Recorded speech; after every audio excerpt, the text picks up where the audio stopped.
안녕하세요. 사연 읽어주는 남녀입니다. 오늘도 와주셔서 감사드리며 그럼 오늘의 사연 바로 시작하겠습니다. 회사 생활의 꽃은 다름 아닌 회식이라고들 하지만 회사 생활을 오래 한 사람들은 압니다. 회사 생활의 진정한 꽃은 바로 탕비실에 3, 4, 5 모여서 떠는 수다의 시간이라는 것을요. 사실 회식이야 참석하면 맛있는 거 먹고 술도 마시고 하면서 즐겁기도 하지만 그것보다는 퇴근 후에도 상사 눈치 보면서 정치해야 하는 시간이기도 하잖아요. 괜시리 눈칫밥부터 배부른 회식보다야 마음에 맞는 사람들끼리 오순도순 모여 떠드는 탕비실 수다 시간이 제일이죠. 저 역시 처음 회사에 들어가서 머뭇머뭇 이 사람 저 사람 눈치만 보고 있을 때 가장 도움받았던 곳이 탕비실이었습니다. 선배 언니들이 저를 데리고 가서 회사 업무 노하우도 알려주고 회사 사람들의 특징도 말해주고 슬그머니 도움을 줄 수 있는 손길도 연결해주는 곳이 바로 탕비실이었거든요. 어느 정도 회사 생활이 익숙해진 다음부터는 그런 업무의 연장이 아닌 수다의 공간이 되었지만 말이죠. 회사 일이 익숙해지고 편안해졌을 3년차 되던 봄날이었습니다. 그날도 어김없이 오전 11시쯤 탕비실로 3, 3, 5 모여들었는데 전에 없이 다들 살짝 들뜬 모습이더라고요. 뭐예요? 다들 왜 이렇게 설레는 것 같지? 드디어 오늘이야. 뭐가 오늘이에요? 뉴페이스. 신입사원들 오는 날. 그런데 이번엔 정규직은 거의 없고 계약직만 가득하긴 하대. 에휴, 이렇게 사내 커플의 꿈은 또 날아가는구나. 에? 왜 날아가요? 괜찮은 사람 있으면 만나면 되잖아요. 어머, 얘 큰일 날 소리를 너무 아무렇지도 않게 하네. 내 말 못 들었어? 이번에 정규직 없이 계약직만 가득하다니까.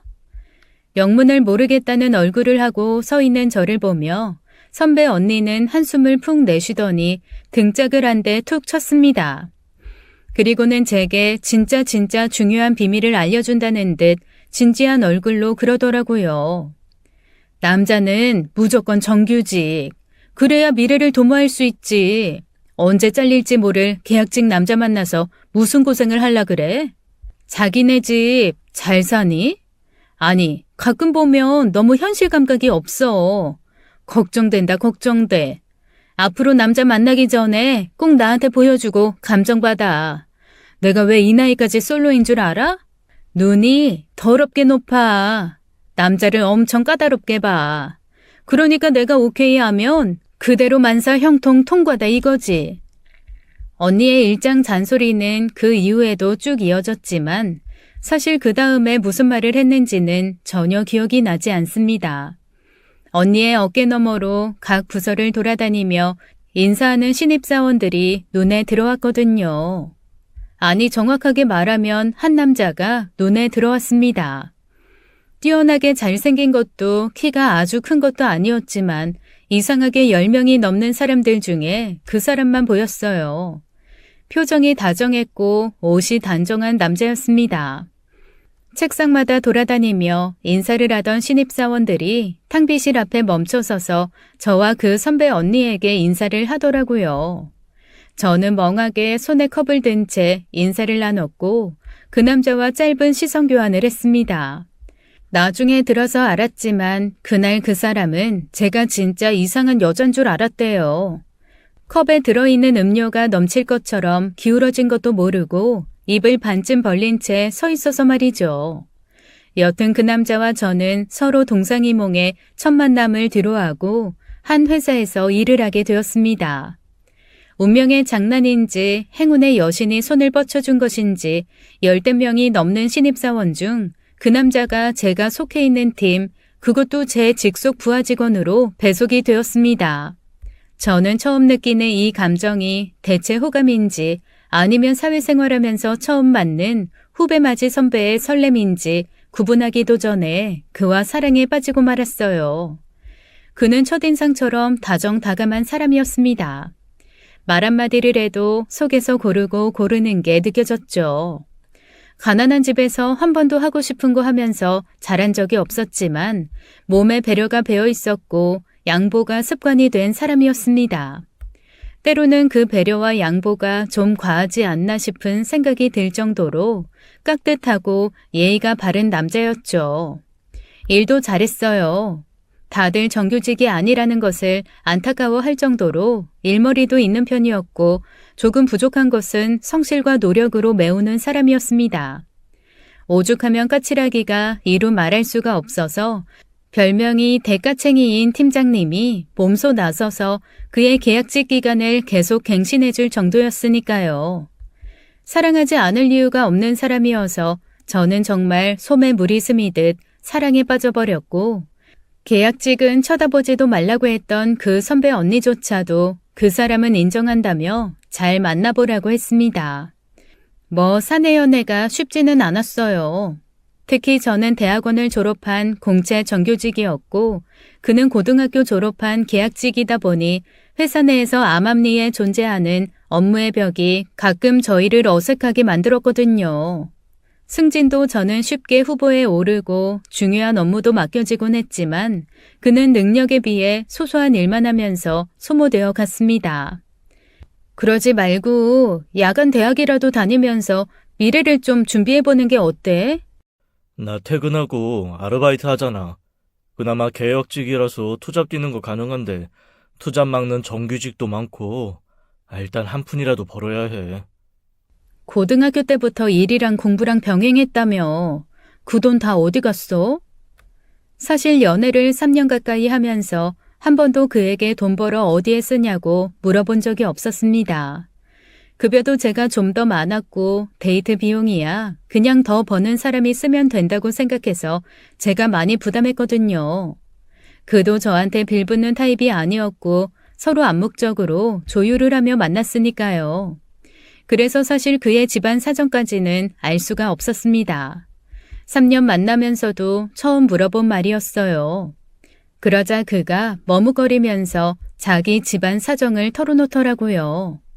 할아버지와 할아버지의 아버지 때부터 아주 대대손손 못 살았던 집안이었습니다. 흔히 조상을 타고 올라가다 보면 한 번은 잘 살았다가 중간에 한 번 망하거나 어렸을 때는 고대광실 살았다가 아버지 사업 실패로 어느 순간 어려워지거나 하는 경우가 많잖아요. 그런데 이 사람은 3대, 4대로 올라가도 다 못 살았던 역사밖엔 없더라고요. 사대문 밖에서 고물 주워 팔았던 할아버지와 남의 집 친모였던 할머니가 만나 그의 아버지를 낳았고 그의 아버지는 평생 폐지를 주어서 팔았다고 했습니다. 어머니는 식당에서 참모 이모님을 하시다 어느 날 집을 나가 들어오지 않으셨다네요. 아래로 동생 둘이 있는데 둘 다 야간 고등학교, 공업 고등학교 나와서 지금 아르바이트 전전하며 취업 준비 중이고요.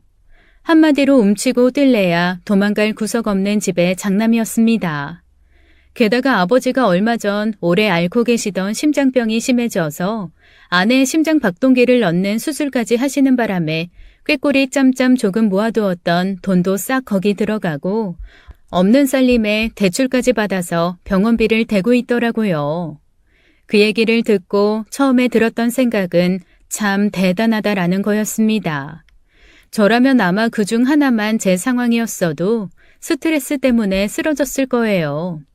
그런데 그 사람은 그 모든 것을 묵묵히 안고도 자기 몫이려니 하며 견디고 버티고 있는 거잖아요. 마음 한켠에 존경심마저 올라오더라고요.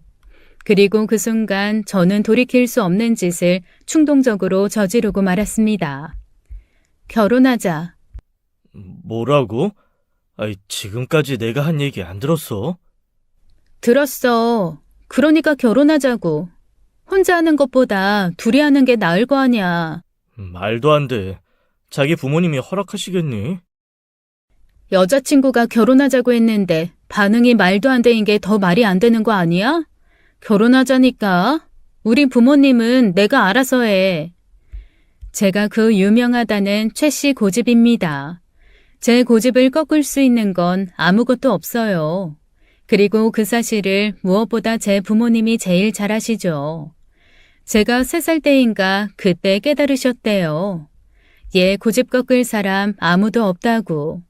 저는 기억이 안 나는데 엄마가 말씀해 주셨거든요. 아마 어디를 가면서 택시를 잡아타야 하는 날이었던 모양이었습니다. 그런데 3살이면 걷는 속도도 한없이 느리고 손에 힘도 없잖아요. 부모님은 급하게 택시를 타야 해서 분주한데 제가 굳이 제 발로 걸어가겠다고 고집을 피우고 택시 문도 제가 열어야 한다고 우겼대요. 그런데 뭐 바쁜 부모님이 그걸 들어주나요? 번쩍 안고 뛰어 택시 타고 이동했겠죠. 그 택시 안에서부터 제가 자지러지게 울더랍니다. 그때부터 자그마치 6시간 반을 울어제끼며 경기하듯 애가 뒤로 넘어가서 그날 부모님은 제가 죽을 줄 아셨대요. 결국 6시간 반이 지난 후에 제 발로 걸어서 택시를 잡은 후 그 택시 문을 제 손으로 열고 들어간 후에야 울음을 그쳤다네요. 그날부터 저는 그 누구도 고집을 꺾지 못하는 아이로 땅땅땅 도장에 찍혔습니다. 아니나 다를까 제가 결혼을 하겠다며 남자를 소개해주겠다고 하자 부모님은 올게 왔구나 하는 표정을 지으셨어요. 그동안 제가 연애하는 상대가 누구인지 어떤 사람인지 대충은 들으셨기에 성에 차진 않지만 반대는 할 수 없음을 아셨던 거죠. 돈은 있다가도 없고 없다가도 있잖아. 그런데 사람은 변하지 않는단 말이야. 나 이 사람 인성 믿고 결혼하는 거야, 엄마. 평생 내 속 안 썩일 것 같아서. 제 말에 부모님은 고개를 끄덕이며 제 판단을 믿겠다 하셨습니다. 그렇게 그와 연애한 지 3년이 좀 넘은 어느 날 저는 35세 유부녀가 되었습니다. 사실 그의 사정으로는 서울 외곽의 빌라촌 지하방도 얻기 힘든 상황이었어요. 결국 부모님 도움으로 회사 근처에 아파트를 얻었고 남편은 결혼하면서 바로 회사를 옮겼습니다. 조건은 비슷했지만 저랑 같은 회사를 다니면 제가 마음껏 일하기가 힘들 것 같다는 이유였어요. 그것도 사실 고마웠습니다. 내심 회사 내에서 제가 점점 승진을 하고 남편이 계약직으로 연장만을 바라는 입장이면 저희는 몰라도 다른 사람들이 쑥덕거릴 것이 내심 신경 쓰였거든요. 다행히 옮긴 회사에서 잘 적응하는 것 같더라고요. 이대로만 살면 아무 문제 없이 행복할 것 같다라는 안정감이 몰려오자 선물처럼 아기도 생겼습니다. 제 임신을 누구보다 기뻐한 건 부모님이었어요.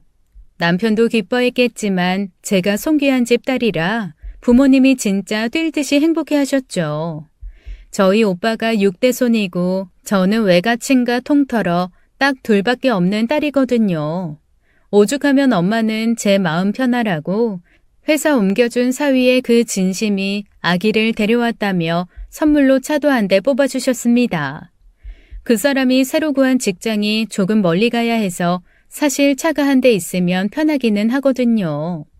그런데 차 받고 나서 남편이 뭐라고 했는 줄 아세요? 그 말 듣고 저희 엄마가 감동받아서 눈물까지 흘렸다니까요. 장모님, 제 지난 힘든 세월은 나 장모님과 장모님의 분신 같은 이 사람을 만나기 위한 시련이었나 봐요. 이 두 여성분을 제 가족으로 또 맞이할 수 있다면 저는 다시 태어나도 똑같은 고생 웃으면서 할 거예요. 진짜 너무 감사합니다. 세상에, 사위한테 그런 말을 듣는 장모가 어디 있나요? 엄마가 얼마나 행복해 하시던지 저는 속으로 내가 남자 보는 눈 하나는 진짜 끝내준다며 흐뭇해했습니다. 하지만 세상 모든 일이 다 녹록하게 제 마음대로 돌아가진 않더라고요. 그렇게 건강하게 저한테 딱 붙어있던 아기가 5개월째 되던 어느 날 갑자기 심장이 멈추고 말았습니다. 배가 살짝 부른 상태에서 아이를 잃는다는 것은 정말 너무나 큰 아픔이고 충격이더라고요. 첫 아이 유산되는 경우 생각보다 많다며 의사 선생님도 주변 사람들도 다 위로를 건넸지만 저로서는 정말 쉽지 않았습니다. 부모님도 제 앞에선 담담하게 구셨지만 볼 때마다 눈이 부어있고 벌겋게 달아오른 것이 분명 어디선가 펑펑 울고 계신 게 분명했고요. 아마 그 시기에 남편이 없었다면 전 아마 견디지 못했을 겁니다. 남편은 회사에 휴가까지 내고 24시간 제 옆에 붙어 있었습니다. 그렇다고 해서 계속 위로를 하거나 달랜 게 아니에요. 그냥 말없이 안아주고 지켜봐주고 제가 가자 하면 가고 서자 하면 서고 먹자 하면 먹고 눕자 하면 누웠을 뿐입니다. 그리고 끝없이 제게 사랑한다고 자기한테는 제가 제일 중요하다고 훌쩍 5개월 만에 떠난 그 녀석이 다시 부지런히 찾아올 거라고 담담하게 말해주더라고요. 저한테만 그런 게 아니었습니다. 제가 진정제나 수면제를 먹고 낮잠을 자기 시작하면 바로 친정으로 달려가 엄마 앞에서 그렇게 재롱을 부렸대요. 도란도란 앉아서 마늘도 까고 멸치똥도 따고 어느 날은 커다란 도끼빗을 가지고 와서 콩나물 대가리를 빚어 한꺼번에 따는 걸 보여주며 으쓱으쓱 유치원생 학예회 하듯 자랑도 했다고 하더라고요. 엄마 말이 세상 다 싫어 콱 접시물에 코박고 싶은데 수시로 사위가 와서 웃게 해주니 그게 그렇게 고맙더랍니다. 남편의 노력으로 저와 제 부모님은 유산의 아픔을 좀 일찍 이겨낼 수 있었습니다. 그날 이후 남편은 사위가 아닌 제 부모님의 아들이 되었고요. 진짜로 남편을 아끼게 된 부모님은 시아버지 병원비도 흔쾌히 내주셨습니다. 사실 남편이 그걸 말 않고 혼자 끙끙 앓고 있었던 모양이더라고요. 아빠가 우연히 병원에 정기검진 받으러 갔다가 시아버지를 만나면서 알게 되셨고 그걸 숨겼다고 남편은 아빠에게 호되게 혼났습니다. 아이, 숨길 걸 숨겨야지. 네 마음이 불편하면 우리 마음도 불편한 거 몰라? 면목 없습니다. 사람 목숨은 구하고 봐야 하는 거야. 자존심 세울 일 아니고 미안할 일 아니니까 수술 필요하면 수술하시게 하고 충분히 입원해서 살펴드려. 요양병원 필요하면 거기 당분간 가 계시는 것도 좋고. 서슬퍼런 아빠의 말에 남편은 숨겨서 죄송하다는 말과 함께 친정 부모님의 도움을 받기로 했습니다. 몸이 많이 약해진 시아버지는 병원에서 치료와 수술을 받은 후 당분간 요양병원에서 재활과 케어를 받으시기로 했어요. 그 모든 비용을 저희 부모님이 도와주셨고요. 마음 한구석에 무거웠던 짐을 내려놓아 가뿐해진 듯 그날 이후 남편의 표정은 많이 밝아졌습니다. 한 번은 엄마한테 엄청 흥분한 목소리로 전화가 왔습니다. 아이고 어쩜 그렇게 하는 짓마다 기가 막히게 이쁘냐며 엄마 목소리가 하늘을 날아가는 것처럼 잔뜩 들떠 있더라고요. 그래서 제가 아니 무슨 소리냐 알아듣게 좀 얘기하라고 했더니 엄마가 흥분해서 우다다 얘기를 쏟아냈습니다. 가만 들어보니 남편에 대한 얘기였어요. 아마 그날 엄마가 친구분들과 약속이 있었던 모양입니다. 음식점을 예약해서 밥을 먹고 있는데 갑자기 뒤에서 누군가 엄마를 꼭 끌어안더라네요. 너무 놀라서 휙 돌아봤더니 남편이 거기 서 있었다고 했습니다. 장모님 끌어안는 사위도 드물지만 그 사위가 한 분 한 분 엄마 친구에게 인사를 하면서 세상에 장미꽃 한 송이씩을 나눠줬다는 거예요.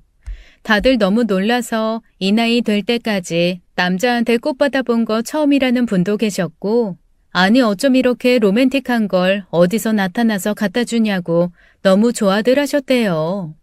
엄마가 깜짝 놀라서 물어봤다고 하시더라고요. 아니 여긴 어떻게 알았어? 무슨 일로 온 거야? 여기 제 회사 근처잖아요. 지나가다가 장모님이 친구분들이랑 들어가시는 거 보고 우리 장모님 깜짝 선물해 드려야겠다 생각해서 꽃 사와서 나눠드리는 거예요. 그리고 장모님, 오늘 이 자리 음식은 사위가 쏩니다. 제가 이미 다 지불했으니까 맛있게 드시고 즐겁게 놀다가 가세요. 그리고는 저희 엄마 손등에 뽀뽀를 쪽 해주고는 사라졌다는 거죠. 그날 저희 엄마 완전 스타 중에 스타가 되었대요. 아니 어쩜 아들보다 더 저렇게 살가운 사위가 있냐. 너무 부럽다서부터 시작해서 질투나서 못 살겠다. 세상에 로맨틱한 사위가 통도 크다. 이 음식을 다 산 거냐. 아주 난리가 났다고 하더라고요. 엄마한테만 잘하는 게 아니었습니다. 아빠한테는 열아들 부럽지 않은 사위가 바로 제 남편이에요. 저희 아빠가 사실 지독한 낚시광이시거든요. 낚시에 낙자만 나와도 펄펄 끓는 열 때문에 누워있다가도 일어나시는 분입니다. 그런데 보통 낚시 좋아하는 사람들의 가족은 다 낚시를 하면 진절머리 치고 싫어하잖아요. 생선도 먹기 싫다, 다 지겹다 그러는 게 보통이잖아요. 그런데 세상에 어느 날 제 남편이 저희 아빠 앞에 쓱 깨끗한 카드 하나를 내미는 겁니다. 처음에는 무심히 이게 뭐냐 하는 눈으로 보다가 갑자기 아빠 눈이 화등잔만하게 커지는 거 있죠? 그래서 제가 이게 뭐냐고 물었더니 어머나 낚싯배를 운전할 수 있는 배 면허증이었어요. 저는 몰랐죠. 낚시하는 사람들 사이에서는 그 낚싯배 운전하는 자격증이 있는 게 그렇게 좋은 거라면서요. 남편이 웃으면서 이렇게 얘기하더라고요. 장인어른 낚시 좋아하시는데 제가 재주가 없어서 고기는 잘 못 낚고 장인어른 낚시하시는 배 운전 정도는 해드리려고 공부해서 자격증 땄습니다. 그렇게 얘기하는 남편을 바라보는 아빠의 눈에서는 말 그대로 꿀이 뚝뚝 떨어지는 것 같았습니다. 아빠가 친구들한테 세상 어느 사위가 장인 낚시갈 낚싯배 운전해준다고 자격증을 따냐며 이런 사위 있는 놈 나와보라고 큰 소리를 아주 텅텅 치셨다고 하더라고요. 저도 사실 너무 깜짝 놀랐어요. 일하느라 바쁜 줄만 알았는데 세상에 그 배 운전 자격증을 대체 언제 공부해서 언제 딴 건지. 제가 너무 고마워서 눈물을 글썽였더니 저를 꼭 끌어안고 글쎄 이렇게 말한 겁니다. 내가 평생 부모님한테 효도하는 애들이 너무 부러웠거든. 나한테 이런 효도할 수 있는 기회 줘서 너무 고마워. 당신 아니었으면 나는 평생 부모님한테 효도라는 거 생각도 못 해보고 살았을 거야. 말하는 것도 행동하는 것도 이렇게 예쁜데 사랑을 안 받을 수 있나요? 그냥 아이가 안 생겨도 좋으니 이대로 살기만 하면 더 이상 바랄 게 없겠다라고 생각한 어느 날 사람이 원하는 일이 다 그렇게 쉽게 되면 어디 그게 인생이겠습니까? 그냥 아이가 안 생겨서 속상하다고만 생각했는데 병원 가서 검사를 받은 어느 날 저는 큰 충격에 휩싸이고 말았습니다. 자궁에 너무나 큰 종양이 자라고 있었어요. 단순히 아이가 생기고 안 생기고의 문제가 아니라 생명에 지장이 있느냐 없느냐의 문제까지 갈 수 있을 만큼 심각한 상황이었습니다. 결국 저는 회사를 그만두고 큰 수술 후에 집에만 있게 되었어요. 제가 집에 그렇게 알아놓은 데다가 더 이상 아이를 가질 수 없게 되자 부모님은 어쩔 수 없이 남편 눈치부터 보시더라고요. 아무리 아들처럼 살갑고 다정한 사위지만 자기 자손을 낳지 못하는 딸, 혹시나 미움받을까봐 그게 걱정이 되신 거겠죠. 남편은 그런 부모님의 마음을 알고 오히려 자기를 그렇게 모르냐며 서운해하고 저한테 더욱 잘해주기 시작했습니다. 살림을 하지 않아도 되게 주말마다 함께 장을 봐서 본인이 일주일 먹을 반찬과 국을 다 만들고 그거를 냉동실에 차곡차곡 쌓아놓았습니다. 매일 출근하기 전에 제가 하루 종일 먹을 것을 준비해놓고 갔고 점심시간 때도 시간 되면 집에 와서 저를 살폈어요. 엄마가 그런 건 아줌마 불러서 하게 한다고 해도 남편은 끝까지 그냥 자기가 하겠다고 거절하더라고요. 이 사람이 제가 한 음식 좋아해요, 어머님.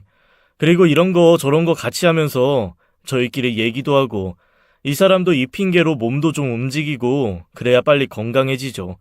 도움이 필요하면 요청드릴게요. 그 전까지는 저희가 한번 해보겠습니다.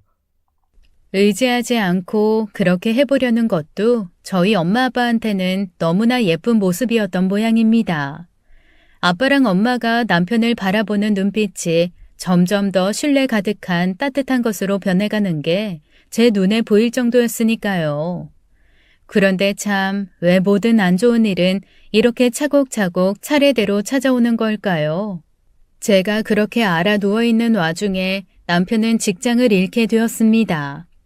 계약직이라 언제 곧 잘릴 수 있다라는 불안감은 있었지만 결혼하고 옮긴 회사에서 꽤 일도 잘하고 인정도 받고 있는 상태여서 이렇게 금방 잘릴 줄은 몰랐죠. 남편 말에 의하면 고졸 계약직이라 가장 먼저 잘릴 순위에 올라가 있기는 했고, 그럼에도 불구하고 끝까지 한번 잘 버텨보려고 했는데, 저 때문에 회사 일에 집중을 못한 채 자주 휴가 내고 빠져나온 게 원인이 아닐까라고 생각한다고 했습니다. 그 얘기를 몹시 담담히 하기는 했지만 저 때문에 남편이 회사에서 잘린 것 같다라는 미안함을 감출 수가 없었죠. 얘기를 듣고 부모님도 몹시 속상해하고 미안해 하셨습니다. 엄마와 아빠가 저희 집을 찾아와서 이렇게 말씀하시더라고요. 직장은 천천히 구해. 일단 구하는 동안 생활비는 우리가 다 대주겠네. 이번에는 급하게 구해서 계약직 들어가지 말고 조금 시간이 걸리더라도 안정적인 정규직 찾아서 들어가. 사람이 마음이 급하면 이상한 선택을 하게 되어 있어. 그런 선택 안 하게 우리가 충분히 도와줄 테니까 애는 걱정하지 말고 자네 직장 찾는 데만 집중하게. 그렇게 부모님은 남편의 마음이 편하도록 생활비를 대줄 테니 천천히 직장을 찾아보라고 했습니다. 그런데 그 얘기를 듣는데 제 마음이 순간 너무 불편한 거예요. 이때까지는 다 그냥 흘러가듯 그러려니 하고 살았지만 사실 결혼 직후부터 저희가 부모님께 받은 도움이 결코 적지 않거든요. 지금 살고 있는 아파트, 그리고 남편이 몰고 다니는 자동차, 저희 시아버지 병원비의 수술비, 그리고 제 병 때문에 들어간 돈, 게다가 이젠 생활비까지 부모님께 손을 벌려야 된다고 생각하니 진짜로 마음이 너무나 안 좋았습니다. 제 표정이 어두운 걸 보더니 남편도 아마 비슷한 생각을 한 모양이에요. 엄마 아빠한테 도움은 감사하지만 하루라도 빨리 안정 찾아서 저희끼리 알아서 살아보겠다고 하더라고요. 저희는 일단 당분간은 알아서 해보고 정 힘들면 그때 도움 요청드리겠다고 정중히 거절했습니다. 그 이후로 반년간 남편은 정말 고군분투 열심히 애쓰면서 살았습니다. 취업 준비를 위해 공부도 하고 일주일에 2~3군데씩 면접도 보러 다니고 면접 보는 와중에 중간중간 택배 상하차도 하면서 정말 몸이 10개라도 모자라게 시간을 쪼개고 쪼개서 살더라고요. 아프다는 이유로 집에 앉아서 그 모든 모습을 가만히 보고만 있는 저는 정말 마음이 불편하기가 이루 말할 수가 없었습니다. 그렇게 서로 미안함과 공고함이 교차되다 보니 저희 사이도 예전 같지는 않아지더라고요. 남편의 입에서 중간중간 저를 원망하는 소리가 한 번씩 나오기도 하고 저는 점점 그런 남편에게 미안한 마음에 기가 죽어가기 시작했습니다. 이렇게 살다가는 우리 정말 사이가 안 좋아지겠다라는 생각을 하던 어느 날 해고 당한 것만큼이나 갑자기 남편이 취업이 됐어요. 그것도 팀장이라는 직함을 달고 예전에 받던 것보다 훨씬 많은 월급을 받고 말이죠. 사실 남편이 오랜 시간 계약직으로 일하면서 받았던 돈이 300만 원이 채 안 되었거든요. 그런데 지금 가게 된 회사는 그래도 600이 좀 넘는 급여를 받는 정규직 자리였습니다. 자기가 받던 것에 2배나 되는 연봉을 받고 게다가 정규직으로 입사를 하게 되었으니 남편이 얼마나 행복했겠어요. 저 역시 뛸 듯이 기뻤습니다. 드디어 저희 생활에 조금 안정이 찾아오고 남편의 고생이 끝난 것 같아 정말 너무너무 기뻤죠. 하지만 회사를 다니기 시작하면서부터 남편의 태도가 조금 이상해지기 시작했습니다. 근실이 저를 깔아뭉개는 말을 툭툭 던지는데 그게 제가 듣기에 몹시 거북한 것들이 있었어요. 제가 아프기 전에 회사 다닐 때 급여가 600이 조금 안 됐었거든요. 남편과 많이 차이가 났었기 때문에 남편에게 제가 얼마 번다고 한 번도 제대로 얘기를 해준 적이 없습니다. 그런데 어느 날 남편이 저한테 이러는 거예요. 너는 이렇게 큰 돈 벌어본 적 없어서 모르겠다. 그게 무슨 소리야? 네가 회사 다니면서 이렇게 큰 돈을 벌어봤어야 알지. 야, 이게 사람이 급여가 넉넉하게 들어오니까 이렇게 마음이 편해지네. 그래. 당신이 그렇게 열심히 해줘서 우리가 많이 살림이 편해졌지. 고마워. 정말 많이 고마워. 이게 쉬운 게 아니야, 쉬운 게. 사실 속으로 좀 어이없었지만 괜히 남편 기죽이고 싶지 않아서 아무 말도 하지 않았습니다.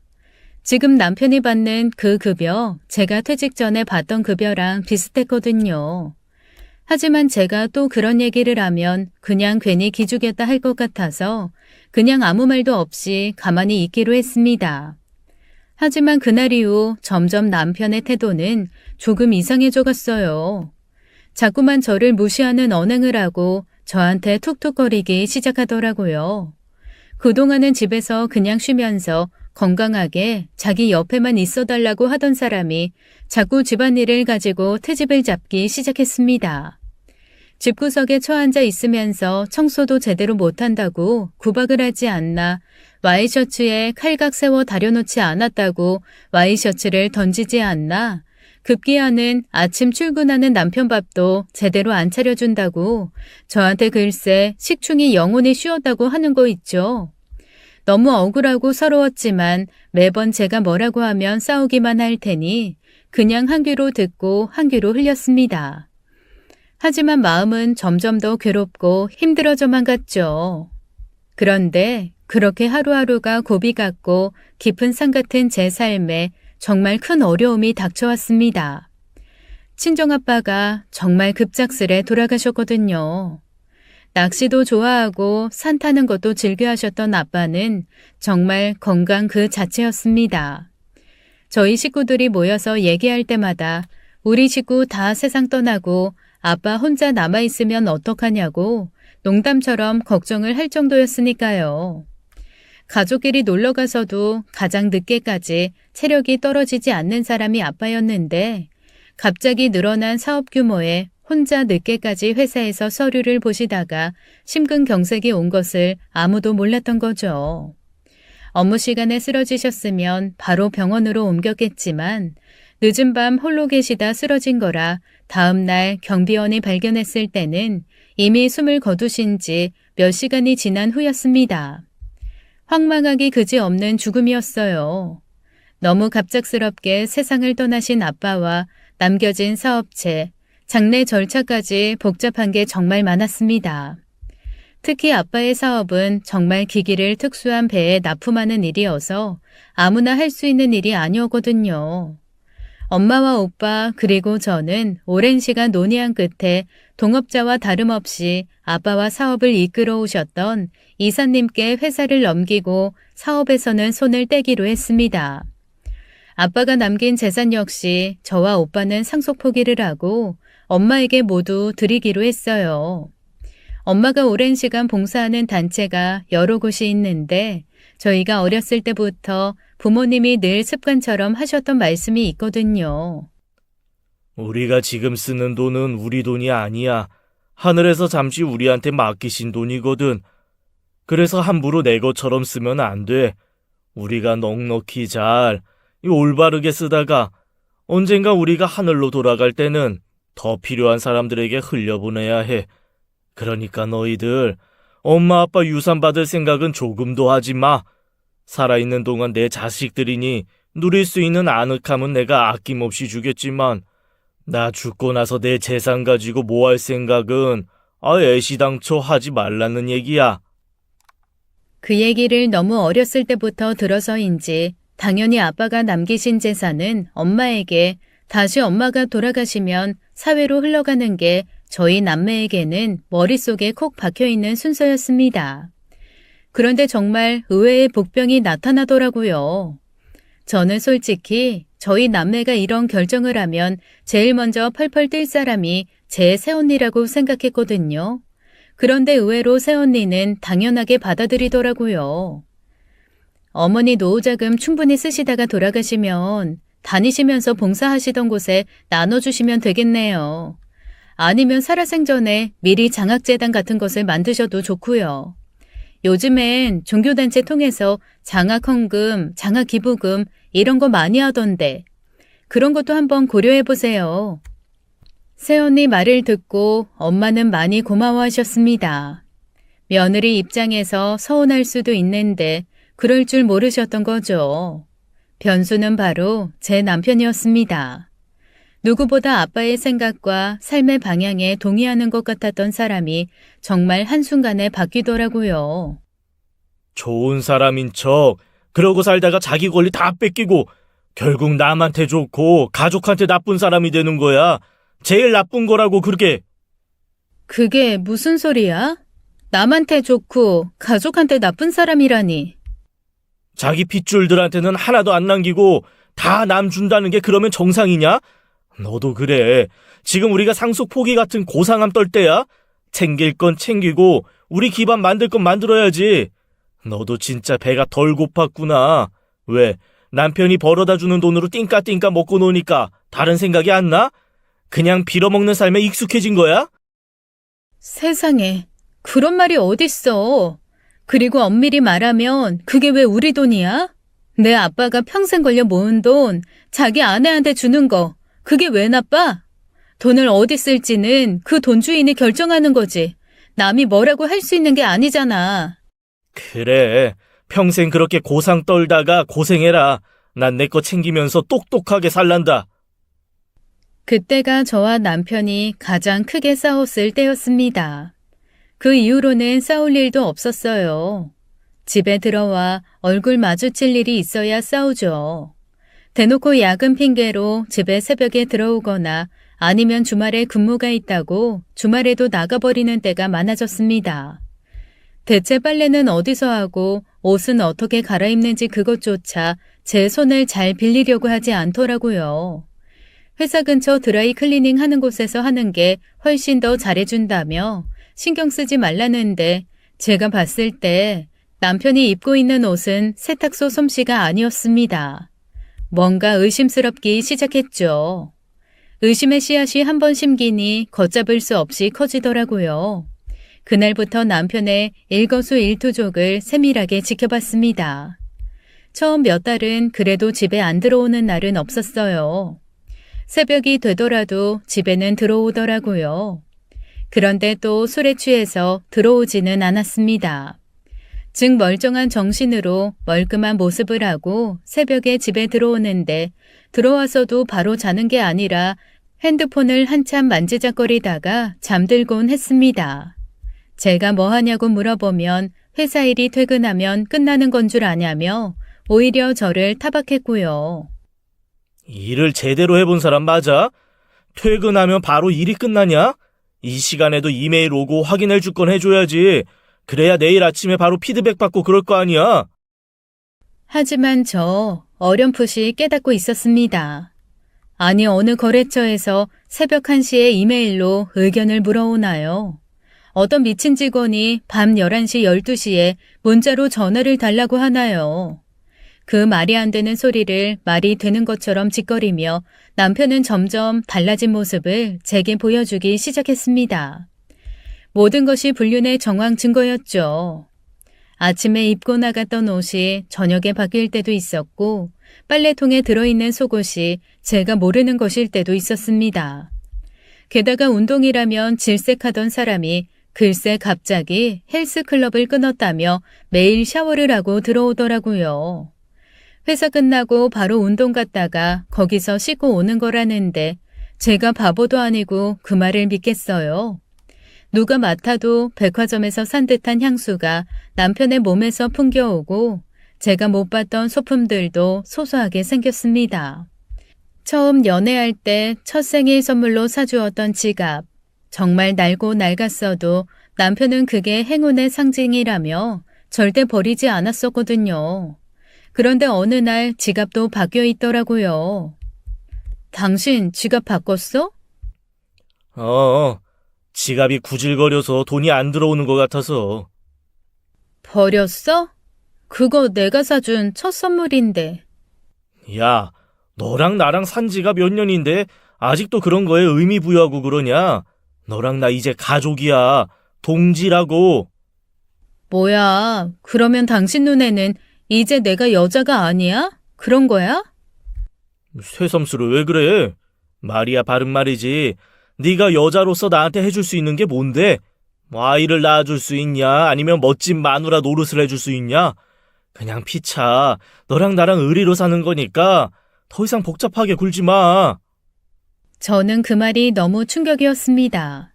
이 남자가 정말 변해도 너무 변했다는 생각에 숨이 다 막혀오더라고요. 아무에게 말도 못하고 시름시름 혼자 고민하면서 시들시들 말라가고 있는데 친정엄마가 어느 날 저를 딱 불러다 앉혀놓고 물어보셨습니다. 너 엄마한테 말 안 한 거 있지? 말해. 뭐야? 아니야, 엄마. 별거 아니야. 아니라고 자꾸 말을 돌려봤지만 한 번 발동한 엄마의 촉은 날카로웠습니다. 대뜸 남편이 바람난 거냐고 물으시더라고요. 그 말에 저는 훅 가슴 한켠을 찔린 듯 눈물을 뚝뚝 흘리고 말았습니다. 펑펑 우는 저를 엄마는 토닥토닥 토닥이면서 이렇게 말씀하셨어요. 사람이 한 번씩 그렇게 눈이 돌고 마음이 돌 때가 있어. 그게 다 열병처럼 오는 거야. 그런 과정을 거쳐서 부부도 서로 돈독해지고 더 다정해지고 그러는 거야. 너희 아빠랑 나도 너희 앞에서야 티를 안 냈지만 다 그런 과정 거쳤어. 얘, 내 사위가 어떤 사람이니? 어머님 친구들이랑 식사하신다고 장미꽃 들고 와서 손등에 뽀뽀해주고 가던 녀석이다. 본성이 착한 녀석이니까 조금 그 영혼에 들어있는 바람기만 빼면 다시 제정신 차릴 거다. 너한테야 그렇다 손 치더라도 나한테까지 그렇게 못되게 하지는 않을 테니 일단 내가 한번 나서보마. 엄마, 그 사람 진짜로 바뀌었어. 엄마한테 장미꽃 갖다 줬던 그 남자 아니야. 내가 진짜 하루에도 몇 번씩 네가 지금 그러고 사는 게 누구 덕인 줄 아냐고 그 말이 턱끝까지 치밀어 오르거든? 그런데도 계속 내가 꾹꾹 참고 있는 거라고. 나, 엄마, 진짜 너무 속상하고 너무 억울해. 그럴 거 없어. 사람 다 똑같아. 눈앞에 금덩이 있으면 그 번쩍이는 것 때문에 그 주변 것들이 안 보여.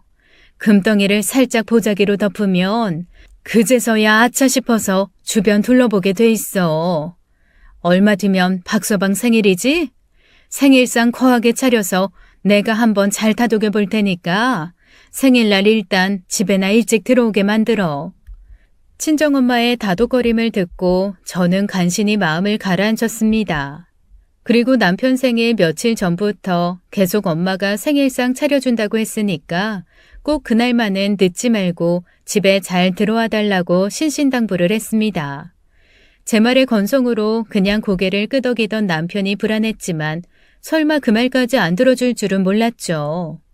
생일날 엄마는 정말 작정하신 듯 전복찜에 소갈비 그리고 평소 남편이 좋아하던 귀한 민어 대구까지 아주 상다리가 휘어지게 생일상을 차리셨습니다. 늙은 엄마가 고군분투하면서 딸 마음 아플까봐 사위 생일상 차리려고 애쓰는 그 모습이 정말 너무나 죄스럽고 죄송했어요. 제 이런 마음을 아는지 모르는지 남편은 식사 시간이 훌쩍 지났는데도 집에 들어올 생각을 하지 않았습니다. 제가 몇 번이고 전화를 해보았지만 전화기를 꺼놓은 상태더라고요. 엄마도 점점 얼굴이 차갑게 굳어가기 시작했습니다. 결국 저는 엄마에게 아무래도 안 될 것 같다고 그냥 집으로 돌아가시라고 했습니다. 이대로 남편을 맞이했을 때 엄마가 무슨 얘기를 할지 또 남편이 그런 엄마에게 무슨 얘기를 할지 너무 겁이 났거든요. 엄마도 그냥 오늘은 내가 여기서 집에 돌아가는 게 낫겠다라는 얘기를 하면서 막 집에 가실 준비를 하던 그때 밤 10시가 훌쩍 넘은 그 시간 남편이 문을 열고 들어왔습니다. 그리고 여전히 엄마가 저희 집에 있는 걸 보고 살짝 당황하더라고요. 엄마가 싸늘한 목소리로 남편에게 잔소리를 시작했습니다. 아니, 자네는 잊은 건가? 아니면 일부러 이렇게 온 건가? 그래도 장모가 생일상 차려준다고 했는데 이거를 이런 식으로 싹 무시하고 들어오는 게 맞다고 생각하나? 엄마가 정말 꾹꾹 눌러 참으며 얘기하는 게 느껴졌습니다. 그런데 글쎄 남편이 거기다 대고 뭐라고 했는 줄 아세요? 저 그 말 듣고 그 자리에서 기절하는 줄 알았습니다. 그 무슨 재료를 어떻게 썼는 줄 알고 그 음식 먹으려고 제가 들어옵니까? 아주머니가 한 음식 저 더러워서 못 먹습니다. 뭐? 아주머니? 지금 자네 나한테 아주머니라 그랬나? 예. 왜냐하면 저 이 사람이랑 이혼할 거거든요. 제가 곰곰이 생각해봤는데 저희가 더 이상 같이 살 이유가 없어요. 제가 이혼하고 나면 남남인데 제가 뭐하러 어머니라고 부릅니까? 뚫린 입이라고 그 입에서 나오는 말 한마디 한마디를 입을 꼬매서 봉해버리고 싶을 만큼 어이없고 황당했습니다. 엄마가 너무 기막히다는 듯이 입을 뻐끔뻐끔 하더라고요. 아니, 이 사람이 집에서 하는 게 뭐가 있어요? 애를 제대로 낳아서 저를 아빠를 만들어주기를 하나? 그렇다고 돈을 벌어오기를 하나?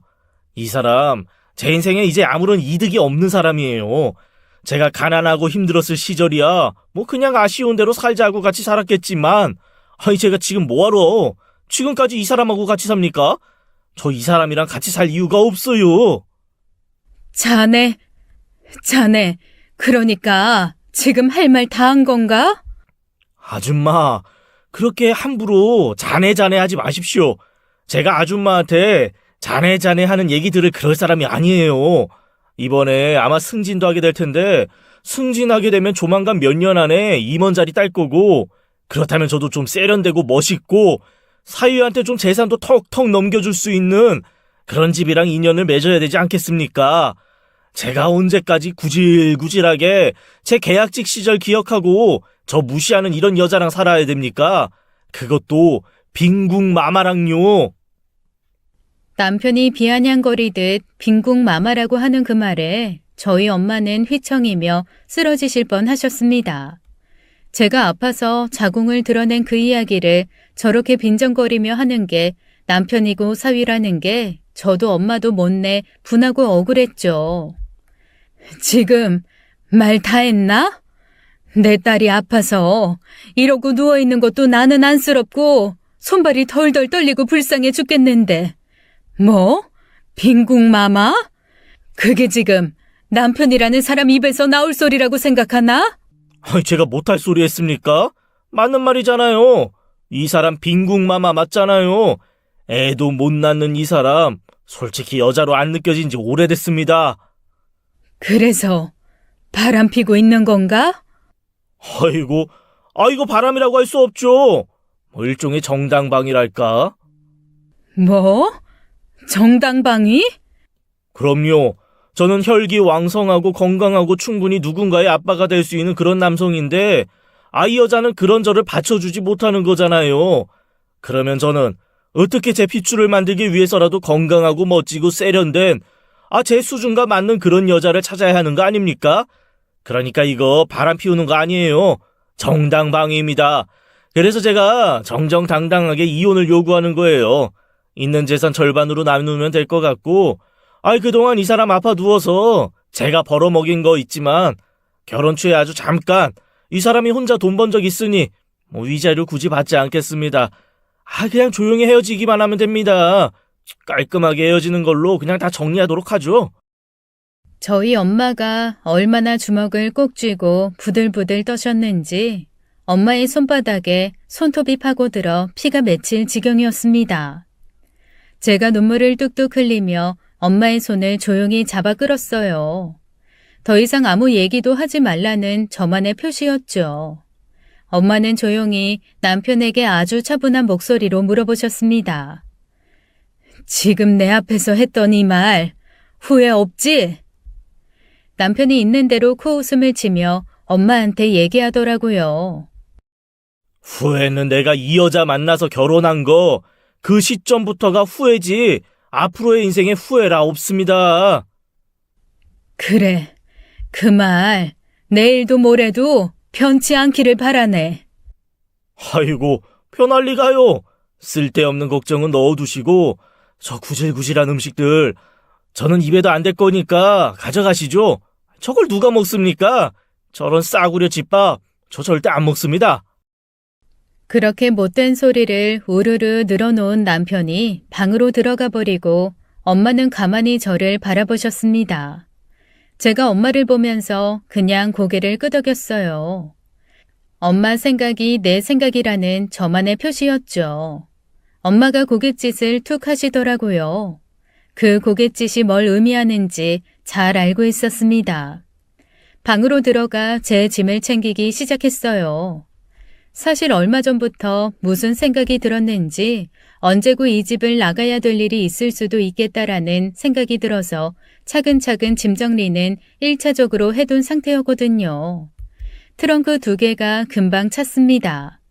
그 짐을 끌고 저는 남편의 생일날 엄마와 함께 친정으로 돌아왔습니다. 다음날 엄마와 저는 결연하게 앉아 서로 눈빛을 주고받은 후 전화기를 열었습니다. 그리고 어딘가로 전화를 했어요. 바로 저의 외삼촌이었습니다. 외삼촌은 정말 큰 회사를 가지고 계신 분이거든요. 그리고 계열사도 엄청 많이 있습니다. 사실 제 남편이 취직해서 일했던 곳은 삼촌이 가지고 있는 회사 중 하나였어요.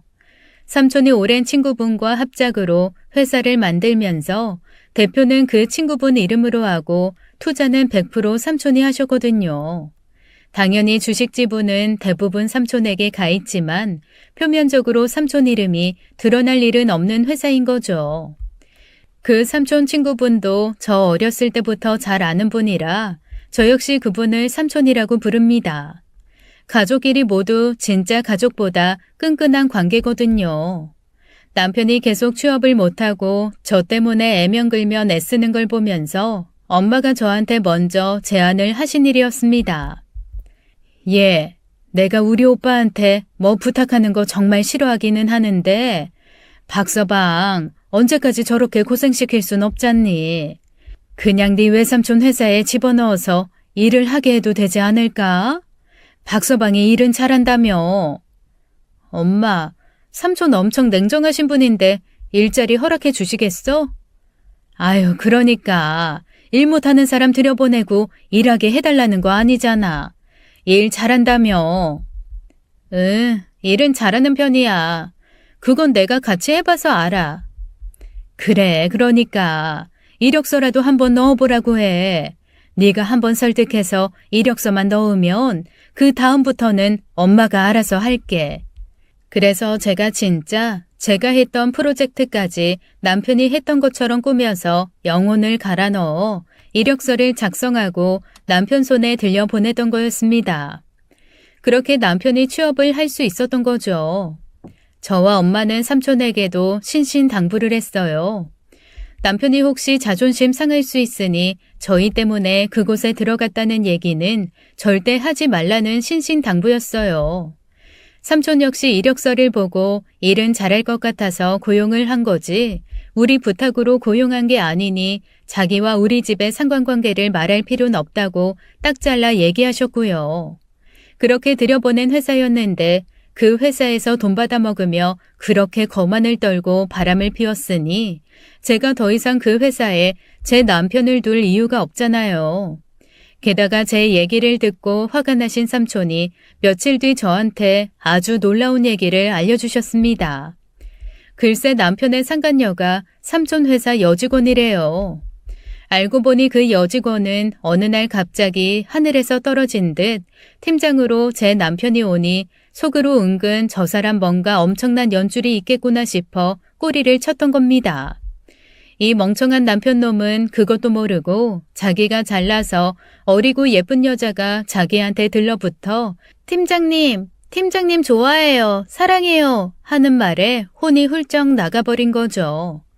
결국 남편은 회사에서도 쫓겨나고 그 상간녀에게서도 버림을 받고 말았습니다. 제가 직접 본 건 아닌데 한번 화가 나면 앞뒤 안 가리는 삼촌이 회사로 찾아가 싹 다 뒤집어 엎으셨던 모양이더라고요. 제가 자손귀한 집에 둘밖에 없는 딸이라고 했잖아요. 제 삼촌에게는 그런 제 눈에서 피눈물 뽑게 한 그놈이 철천지 원수가 된 거죠. 아닌 밤중에 홍두깨처럼 한순간에 회사도 연인도 가족도 다 잃게 된 남편은 한동안 삼촌이 퍼붓는 말을 들으며 진짜 멍하게 서 있기만 했대요. 그러다 정신 차리고 후다닥 뛰어나갔고 그 내연녀는 남들이 보던 말던 있는 대로 신경질을 내며 울어 제꼈다고 하더라고요. 뭐 둘 다 망신살이 있는 대로 뻗쳤으니 더 이상 그 회사 다닐 수는 없죠. 남편이야 당연히 해고 처리되었고 그 내연녀도 다음 날부터 무단으로 아예 회사를 안 나오기 시작했다네요. 버림받은 건 당연하고요. 그 모든 소식을 씩씩거리며 삼촌이 전해주신 후 며칠 뒤 저한테 모르는 번호로 전화가 왔습니다. 딱 느낌이 남편 전화 같더라고요. 제가 남편 전화번호를 차단 처리해두었거든요. 전화할 사람이 누가 있겠어요? 그 인간뿐이죠. 모르는 척 밝은 목소리로 받았더니 아니나 다를까 남편이었습니다. 자기가 잠깐 눈이 돌았다고 한 번은 용서해 줄 수 있는 거 아니냐며 싹싹 빌길래 아무 말도 없이 뚝 전화를 끊어버렸습니다.